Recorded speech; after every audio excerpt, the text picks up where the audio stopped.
Hi மக்களே வணக்கம். இன்றைக்கி எபிசோடில் அமைச்சர் ராஜாங்கம் ஒரு வழியாக என்ன பண்ணுறாரு, பாராட்டி தமிழ்ச்செல்விக்கு அந்த 1,00,00,000 பரிசாக கொடுக்குறாரு. நம்ம தமிழ்ச்செல்வியோ அது பெருந்தகையோடு என்ன பண்ணுறாங்க, அதெல்லாம் வேணாமம்மா, உயிருக்கு மதிப்புன்னா வெறுங்கோடியா, அதெல்லாம் தேவையில்லை, உயிர் தான்மா பெருசு, அது என்னோட கடமை காப்பாந்து, அந்த சந்தோஷமே எனக்கு போதும்னு சொல்லிவிட்டு அந்த பணத்தை அப்பத்தாக்கிட்ட கொடுக்குறாங்க, அந்த காசோலையை. அப்போ என்ன பண்ணுறாங்க, ஊர் சபை முன்னாடி, இல்லை இது உனக்கு உனக்கு சேர வேண்டிய பணம் தான், இது என்ன பண்ணுறேன், உன்னோட அக்கௌண்ட்டில் ஓப்பன் பண்ணி நான் போட்டுறேன்றாங்க. தமிழ்ச்செல்வி வந்து எவ்வளோ ஏழ்மையான குடும்பத்தில் பிறந்தாலும் ஒரு துளி கூட பணத்துக்கு ஆசைப்படாமல் தன் புருஷனுக்காகவும் குடும்பத்துக்காகவும் அந்த பொண்ணு வந்து ரொம்ப கஷ்டப்பட்டுட்டு தான் இருக்காங்க. அவங்க அவங்கள சுற்றி இந்த தமிழ்ச்செல்வி சுற்றி எவ்வளோ போராட்டம் எவ்வளோ எதிர் இருந்தாலும் அதெல்லாம் முறியடிச்சு அவங்க ஒரு டாக்டரோட எண்ணத்தோடு தான் அவங்க மேற்கொண்டு படிச்சுட்ருக்காங்க. இந்த போஸுக்கும் நல்லா ரெஃப்ரெண்டேட் வாங்குறாரு ராஜாங்கம்.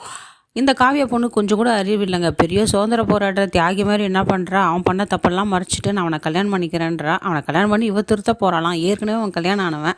இதெல்லாம் புரிஞ்சிக்காமல் இந்த குடும்பத்தில் வந்து வாக்கப்பட போகிறான்னு ரொம்ப துடிச்சிட்டு இருக்கா இந்த காவியா. அடுத்த வர எபிசோடு தாங்க என்னென்ன சுவாரஸ்யமான விஷயம் நடக்கும் போது நம்ம தெரிஞ்சுக்கலாம் மக்களே. இந்த வீடியோ உங்களுக்கு பிடிச்சிருந்தா லைக் அண்ட் ஷேர் கமெண்ட் பண்ணுங்கள். வீடியோ ஸ்கிப் பண்ணாமல் பாருங்கள். நன்றி, வணக்கம்.